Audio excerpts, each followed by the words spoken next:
नमस्कार दोस्तों, आज की वीडियो में हम बात करेंगे कि मृत्यु के बाद व्यक्ति के शव को अकेला क्यों नहीं छोड़ा जाता है। मृत्यु एक अटल सत्य है। जो भी जन्मा है उसे एक दिन मरना ही है। लेकिन मौत एक ऐसा विषय है जिसके बारे में कम ही लोग बात करना चाहते हैं। हालांकि हम सब ने एक विधि जरूर देखी होगी, लेकिन उसके बारे में जानकारी कम ही लोगों को होती है। आप सभी ने देखा होगा कि हिंदू धर्म में मृत्यु के बाद शव को जलाया जाता है, और आपने ये भी देखा होगा कि अगर किसी की मृत्यु सूर्यास्त के बाद होती है तो उसका दाह संस्कार अगले दिन किया जाता है। ऐसे में आपने गौर किया होगा कि मृत्यु के बाद व्यक्ति के शव को अकेला नहीं छोड़ा जाता है। दरअसल इसका संबंध गरुड़ पुराण से है।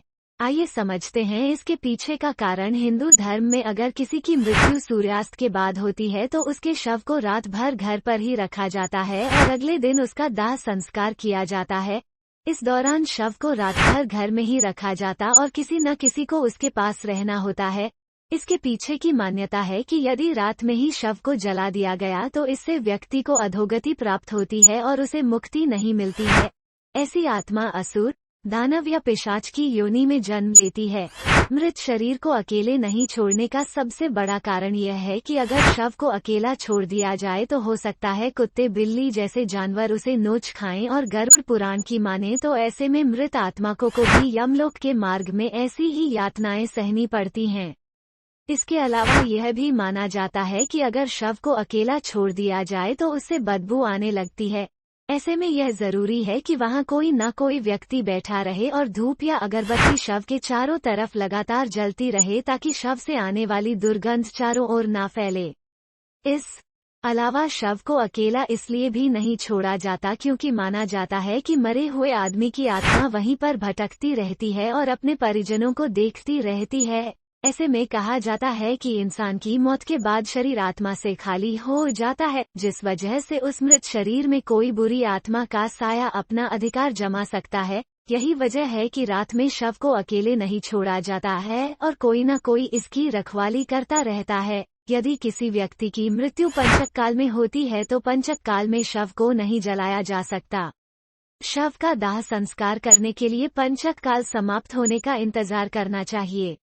तब तक के लिए शव को घर में ही रखा जाता है और किसी न किसी को शव के पास रहना होता है।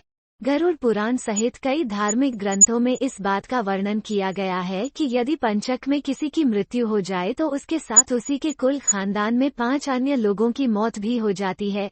इसी डर के कारण पंचक काल के खत्म होने का इंतजार किया जाता है। लेकिन इसका समाधान भी है कि मृतक के साथ आटे, बेसन या कुश, सूखी घास से बने 5 पुतले अर्थी पर रखकर इन 5 का भी शव की तरह पूर्ण विधि विधान से अंतिम संस्कार किया जाए। ऐसा करने से पंचक दोष समाप्त हो जाता है। हिंदू धर्म में मान्यता है कि व्यक्ति का अंतिम संस्कार उसके बेटे द्वारा ही किया जाए।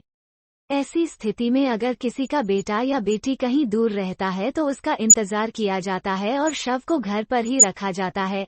कहते हैं कि बेटे या बेटी के हाथों ही दाह संस्कार होने पर मृतक आत्मा को शांति मिलती है, अन्यथा वह भटकता रहता है।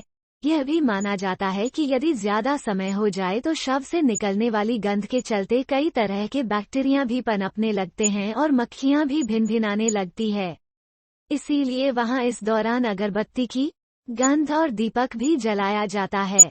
यह भी कहा जाता है कि शव को अकेले छोड़ने से कई लोग जो तांत्रिक कर्म करते हैं उनके कारण भी मृत आत्मा संकट में पड़ सकती है।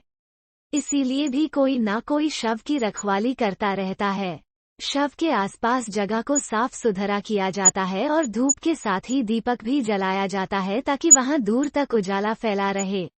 इसका भी यह कारण है कि मृतक कहीं अधोगति में नहीं चला जाए, क्योंकि रात्रि के अंधकार में अधोगति वाले कीट पतंगे, रेंगने वाले जीव जंतु और निशाचर प्राणी ज्यादा सक्रिय रहते हैं।